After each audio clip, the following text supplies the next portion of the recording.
Hi, this is Kara from the Special Needs Mom podcast. And this is Angela from Especially Organized, Sensible Solutions for Special Needs Moms. We have this heart for special needs moms. And so we thought, you know what, let's combine forces. And we have come up with what we're calling the Purge Party. And you can pretty much guess what it is. It's a party where we're going to come together and we're going to purge or, in general, accomplish a goal, a small goal together.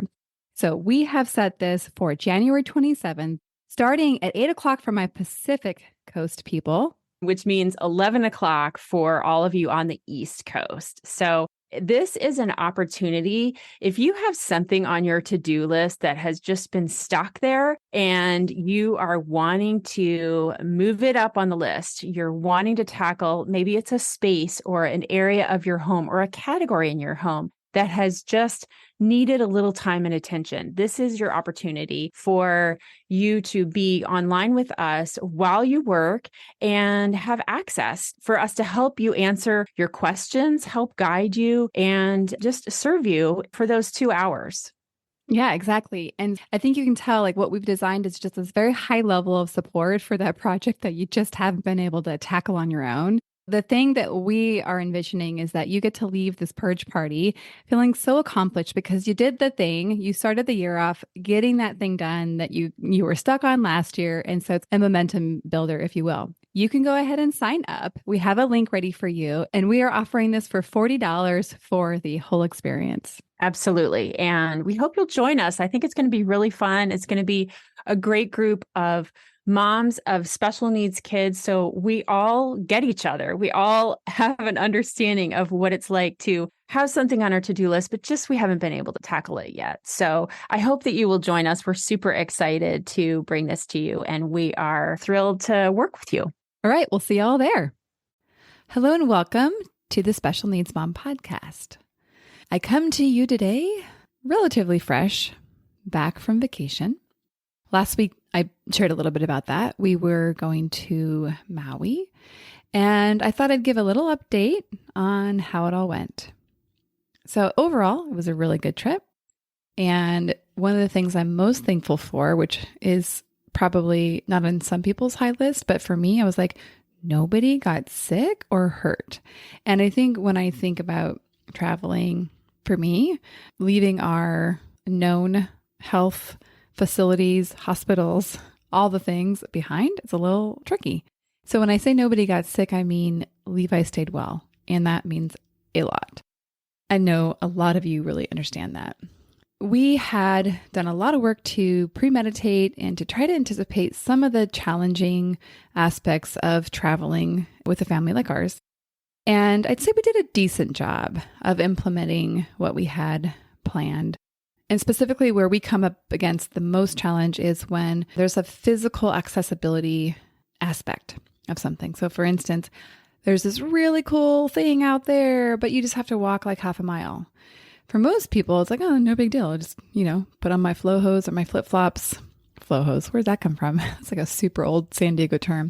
I'm wondering if you East Coasters have any idea what I'm talking about. Anywho, so we just throw on our flip-flops and walk on out there. And for Levi, it's not quite like that. And so there's this one snorkeling bay that was amazing, Honolulu Bay, for those of you that have been to Maui. And there's this beautiful little hike to get out there.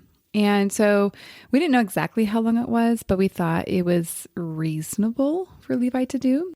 And he did not agree. So we started the walk, and maybe a little bit more than halfway through, we determined that the trail was good enough for his wheelchair. So my husband went back for the wheelchair, and Levi was very relieved. We found him a nice log. And so we sat there, and I particularly enjoyed sitting there in the very lush area. It's different than the immediate areas around it. It was like this little treasure, in my opinion. And I found a bird's nest there. I still don't know how the bird got in the nest because it was like a round orb. I have a picture. I should post it. I'm like, how did the bird get in? Or maybe it's not a bird. I don't know. Once we got the wheelchair, we got there, had snorkeling adventures. Levi, I'm so proud of him. I have this picture of this ginormous inner tube around his belly that was kind of designed by us to help him not fatigue in the water. And he saw a turtle. He saw a turtle out there. And so I'm so proud that he went out there. And that felt like a major success for us. So that's a little bit of just how it went. And overall, I think for me, I felt so privileged to be able to go on a vacation and to somewhere like Maui. It's kind of a magical place where the weather is just different enough from where we live that you don't get that nighttime chill that we get here. And I just love it. I'm also totally a plant geek. So seeing all the different plants that I'm familiar with, like from the landscape perspective here, seeing them occur in nature there was just super fun. And, I got to see some sea turtles too. And so that pretty much made my day.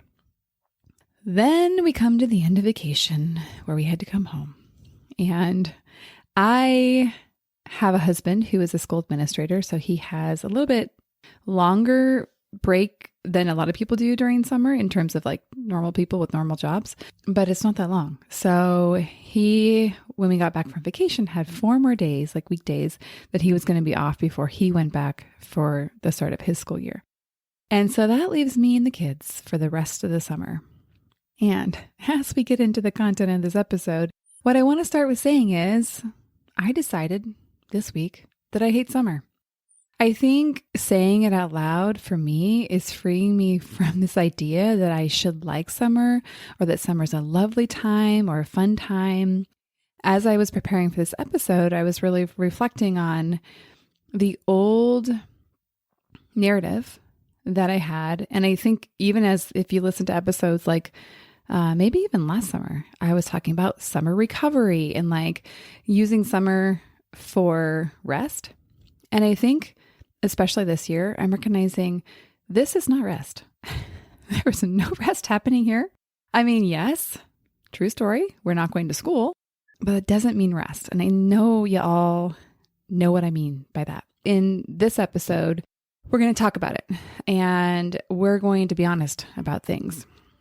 So rather than just dreaming and fantasizing about fall coming and our lives returning to order, we're going to talk about these things. We're going to look them straight in the face and we're just going to create some other options. We're going to not try to change everything at one time, but we're going to look at several aspects that I think you're probably hitting up against. And we're going to kind of just brainstorm on, again, other options. So I've formatted as like 3 easy pitfalls that you're likely dealing with and options to overcome them. So the first pitfall that my guess is in somewhere in your space is the thought, it would be easier if ... So this is going to obviously have many variations. You might have one that you stick with. Could be something like, it would be easier if my child wasn't disabled, right? It's pretty straightforward.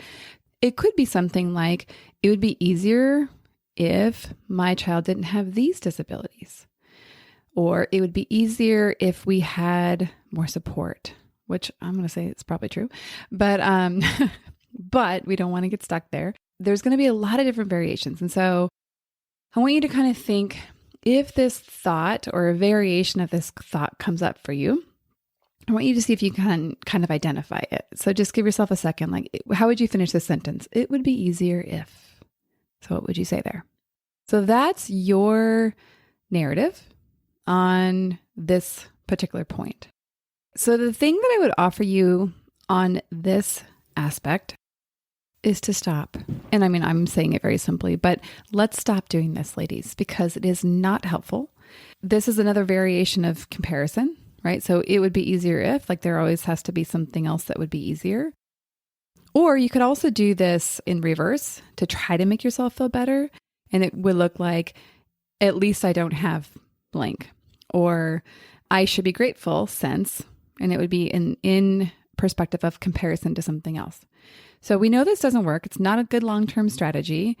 And it would be easier if it just leads us down a trap, like a trap road to unsatisfied and like a little bit of suffering. So as I mentioned kind of in jest earlier, let's stop doing that. And so one of the things that I think can be very, very helpful, I mentioned in the intro, we're going to be honest. And so in this piece, the invitation is to just be honest. Let's acknowledge that you're having a hard time, or let's acknowledge that this is really hard. Let's let the hard be hard. So for instance, I'll use my life circumstances. So I'm a mom who has a job and career she loves, and I happen to also have 4 children, one of whom is disabled. And so for me, summer is hard. I'm not just managing the regular aspects of being a mother. I'm also managing having my children home. And yes, I'm in conversations with my husband on how he can share some of this. And we were in process with that. However, the reality is that I work from home. So it's going to impact me differently to have my children home. And this is hard. This is the first point. I want us to allow something to just be hard and to perhaps give it a name. We find ourselves in this interesting kind of resistance of letting something be hard. It's like we always have to make it a little bit better, or even say, well, but at least actually one of my podcast friends, she's a listener to the podcast. Her daughter had surgery yesterday, and I've just been in communication with her. And she shared with me part of how her daughter's doing today, and it's kind of a crappy thing. And I wanted to say, well, but at least she and Levi can be buddies in this potential diagnosis. But I'm like, no, it still sucks. I don't need to make this better. That does not make this better. But I think we have this tendency to try to take something that's hard and try to make it better through justification or comparison. In review, first step, we're gonna just let the hard be hard. Again, another little example of this is one of my clients who was talking just about parenting in general, was really stuck in the idea that it shouldn't be so hard. And so when things were hard, when her kids were being, like kids are, talking back, perhaps not listening, all of the things that kids do, she had this idea that it shouldn't be so hard. So therefore, when it was hard, she was pretty miserable. So for her, just accepting that parenting is hard was super valuable, because in those moments where it was hard, she was like, okay, this is the part that's hard. And even saying this is how it's supposed to be can be really valuable. Okay, so that is step 1. Second one, and I want you to bear with me. Don't go rolling your eyes on me. I know. We've heard it a lot. And the second piece to this one is gratitude. So stay with me. Okay, now we've heard this over and over and over again. And so I think sometimes it's easy to desensitize and be like, okay, never mind. I'm not doing that. That's another thing to do. I'm too busy. What am I supposed to be grateful for anyhow? It is difficult, actually. When you're in a really tough season, it's hard to have a spirit of gratitude. And so the thing I wanted to suggest is to use this as kind of a counterbalance. So it's likely right now that you're paying a lot more attention to all the areas that you're struggling and what is hard. It makes a lot of sense. And so this practice, like I said, is a counterbalance so that you can create both experiences. We're not going to get rid of the hard. The hard's still going to be there, but we're going to open up some space for some balance. And so I think sometimes this gratitude piece gets a little convoluted because for whatever reason, we think we have to be grateful for the thing that is hard. I mean, I did. And it was so freeing to me when I was like, oh, I can still hate this thing that is awful and I would never put on my worst enemy. And I can acknowledge and fixate on what is good in my life, the blessings, the miracles. And so they don't have to be related. And so recognizing that you can still have a gratitude practice, no matter what your circumstance is, no matter how hard things are, is really important. So the idea I wanted to put in your head to give you a very, very actionable and tangible idea is to use the Notes app on your phone. I know all you have smartphones, and whatever phone you have, it probably has a Notes app. And to just make a running list. So this is so simple. Open the Notes app, open a new note, call it gratitude, And make it a goal to write 3 things on your list every day that you're grateful for. Beautiful thing is, if you're kind of going like, oh, I don't see anything, go look up at the other ones you're grateful for. Good news is you can be grateful for the same things every day if you want to. So along with this, I want you to give yourself a prompt to remember this, because guess what? There's a million things in your brain. You're thinking about order medications and like, oh my gosh, what's going to happen next year with my kid's IEP? So there's a lot going on in your brain. I want you to give yourself a prompt. And so an easy way to do this could be, I'm going to give you 2 options: writing a Post-it note and putting it somewhere where you will see it every day. But here's the trick: moving it every day. Because guess what? It's going to look like wallpaper after like the first 2 days and you'll forget it's there. The second option is to put a little alarm on your phone. So think about, okay, when am I like kind of available to like think about stuff? Okay, after I get my kids to bed, like 9:30, I'm usually like winding down. Maybe I'm starting to read or watch TV. And I could put an alarm on to then take 30 seconds to a minute to just think about and identify and name 3 things I'm grateful for. It's so important to just make this super simple, but also to get really clear on what you're going to do. Okay, those are the 2 antidotes for the it would be easier if. All right, moving on to number 2. So this is the summer is supposed to be a break trap, or summer is supposed to be a rest or relaxing. And then, we kind of start to go down the road like something must be wrong with me that I do not love summer, or that I'm not having a good time, or that I'm not resting.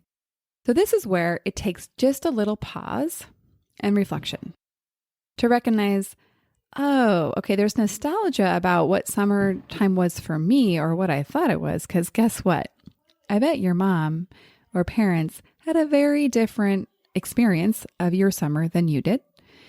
And perhaps it wasn't as great as it actually occurs now in our brain, right? We tend to remember all the good things or the really bad things. And so remember that the summerhood that you had as a child doesn't exist for you. Like, that's not our goal. That's not what we're trying to create.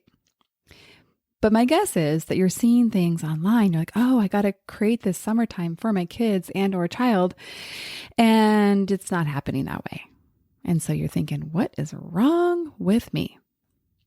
So that's the first thing, is just kind of recognize, okay, so I'm after something that doesn't exist. So what can be really helpful is to choose to believe what summer actually is. It's almost like redefining it. Your default belief was that summer is supposed to be a break. And we're going to redefine what summer is for us. And I just quickly brainstormed. For me, it is a break from school. It is a change from schedule. It is hotter weather, and it is less support. Clearly, I have a negative bias on summer. As I mentioned earlier, I decided I don't like summer, and that's okay. So yes, sometimes it does include vacations, and I do like those, but that doesn't mean overall that I like summer. So this redefinition of what summer is helpful, because when we are actually telling ourselves the truth about what something is, we can then kind of respond to it more helpfully or accurately. So really the goal here is to redefine summer in a way that is helpful to you. Really what I'm after here is the redefinition of what summer is for you. And again, the redefinition is valuable because it shifts us from thinking, why am I not having the experience that I think I'm supposed to be having, or that other people occur that they're having, and to actually acknowledge the experience you're having, and you get to respond to it in a way that supports yourself. So my guess is many of you are having a break from academic pressure. Even if you have extended school year, like there is a shift of what summer looks like. But what we also get is the anticipation of the new school year, which for many of us can bring about a lot of anxiety. I know that's the case for me. So here's what's interesting. When we recognize, oh, interesting, I have a break, good, but I have anticipation and anxiety, not so good. We can recognize, oh, okay, this is an area where I might need to have more support. I might need to bolster up how I'm supporting myself with this anxiety because I'm in this season that is called summer that I don't like. Do you see how having this like more frank conversation with yourself that actually is truth-based? And I shouldn't say truth because this is all our interpretation. So there's like not truth or untruth here. I like to use the word honesty, right? Because it's really saying what is true for you. Anything can be true for you because it's the experience that you're having. And when we resist the actual experience that we're having, that leaves us kind of stuck in resistance, which I'll tell you from experience is much, much worse than the experience itself. Quick bottom line on this second point. Fill that blank in here for yourself. Summer is. Fill in the line. You can define it however you want, however feels helpful to you.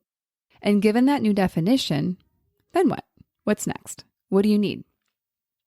Those are just some prompting questions. You are brilliant people, and you can also ask yourself questions out of curiosity after you redefine summer. All right, on to point number 3, or to, we'll call this lie number 3, and that is the narrative. I can't do this. Or variation, I don't have what it takes. Another variation, it's too hard. Like I said earlier, I think when we're looking at this summer situation, it is really hard. These thoughts, again, lead you down this path of unhelpfulness. They are not helpful or productive thoughts. So these thoughts are important to identify, are very focused in thinking about the future. Sometimes it can be very vague and like you're kind of overarching this whole, I can't do this, I don't got this. And then that kind of produces more the same theme of thoughts where you kind of just spin out in that energy and it's not very specific or like focused on one specific thing.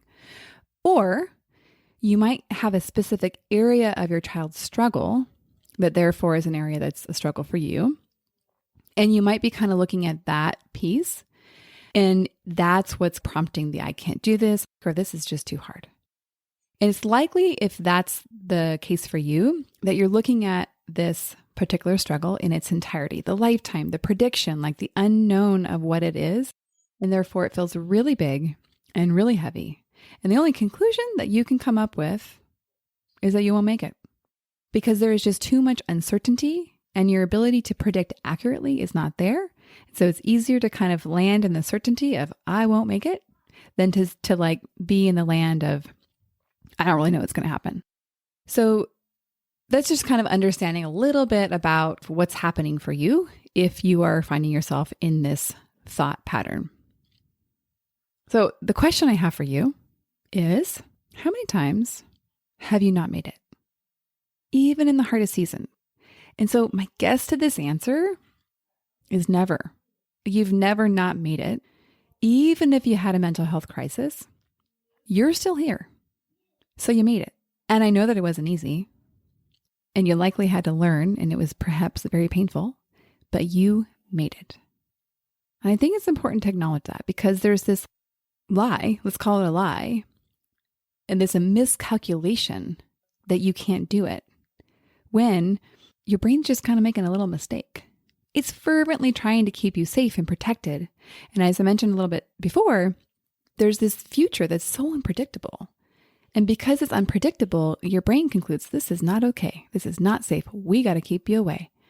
And one way it does that is by spinning you out into I can't do this. It's kind of like it's solution seeking. It's trying to land, but it can't land. And it's just a familiar place to go. So there's like so much uncertainty, but what your brain can get good on is like, oh, well, I'm certain of this thing. And so it's going to start to feel more and more real. Okay. Your job is to notice this thinking.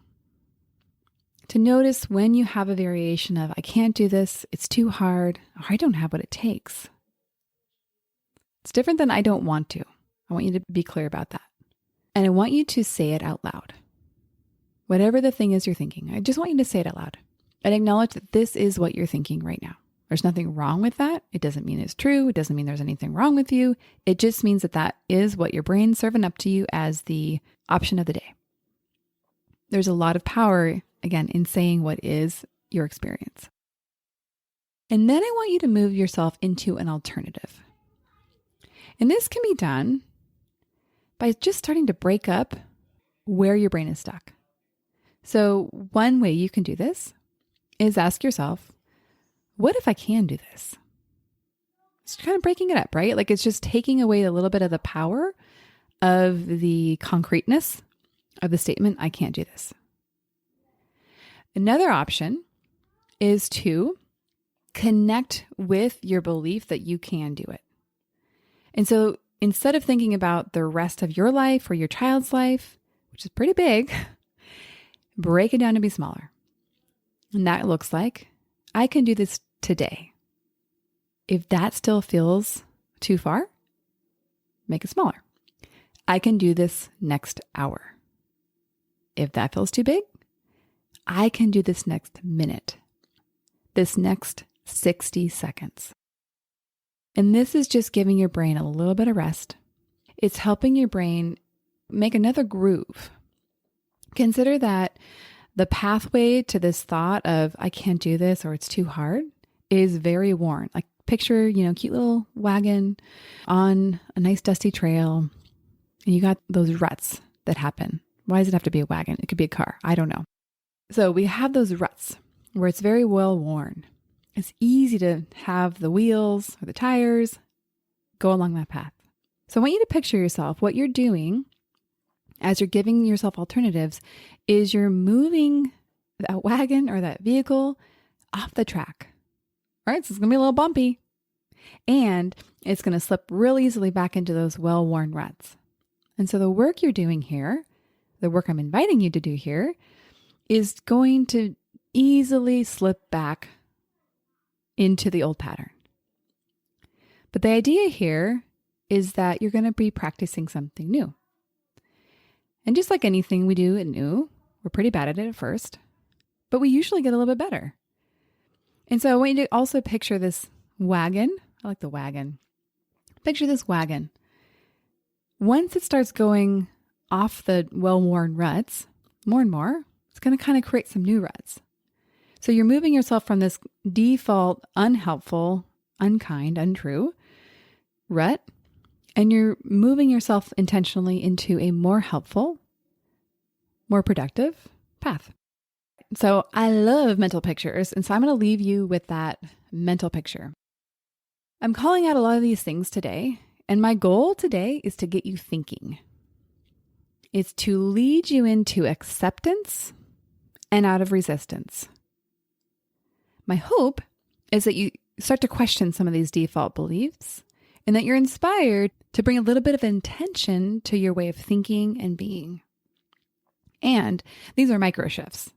Notice how small a shift is of changing a thought just a little bit to be less disempowering.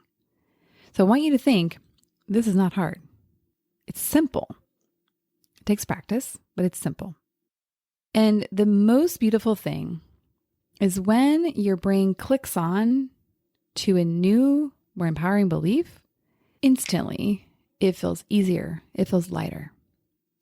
Nothing has changed necessarily, but our relationship to it has become less burdened.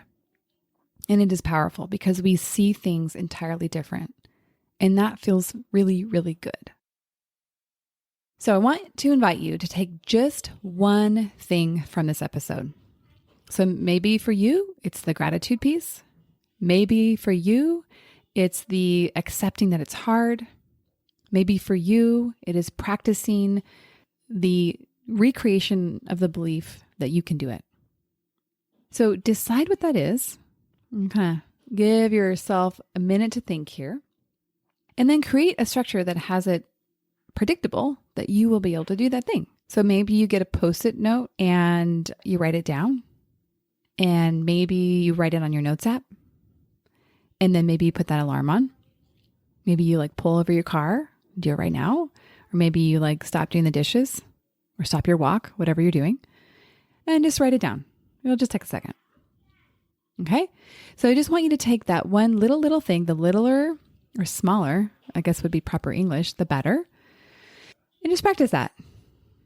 And then let me know how it goes. I love to hear from y'all. I do invite you to let me know what you're working on. I would love to know that. And while you're at it, if you're on your apps, I haven't asked you guys for this for a while. I would love if you would leave a rating or review. So rating literally takes like 30 seconds, maybe not even that, if you already know how to do it. You just go over and you click how many stars you think the show deserves, which I hope is 5.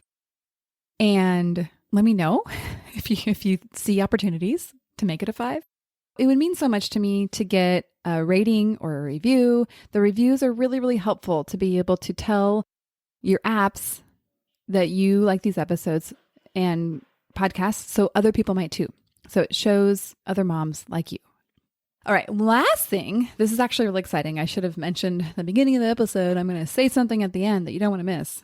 But what I want to announce today actually is the next cohort of Pathway to Peace that is open now for enrollment, and it's going to start in September. So the good news is I've run this program for long enough to have learned a lot of what works well for us and what doesn't. And one of the things I think it's pretty clear is like summer is not a great time to start a program. So kind of decided, this will be great. We'll all start together in September. And to do that, I'm opening up conversations now so that I can have those one-on-one calls to determine if the group is the right fit for you based on what you're looking for. And what I'll say about this group is that it is coaching, it is community, and then there's a ton of content. So you can get so much from this program. And I am going to be having some past program participants on the show in the next couple months so you can hear directly from them and what they got. And one of the things that we really experimented with is how we're connecting in community. And I feel like we found a good groove. I'm so excited about it. It reminds me of like if you had college roommates, you meet these people, you know, maybe you would have been friends with them in the wild, maybe you wouldn't have, but like this life circumstance brought you together. And then you go through this really big thing together, and then you're like bonded for life. You get to see sides of them as roommates that you would never see if they were just in one of your classes. And that's kind of how it is over in Pathway to Peace. Like we get to really go deep with each other and hold space for one another in vulnerable, but really, really enriching and valuable ways. So that's what I want you to contemplate if you're interested in that. And if you have a little bit of interest, but a lot of questions, please consider scheduling a call with me.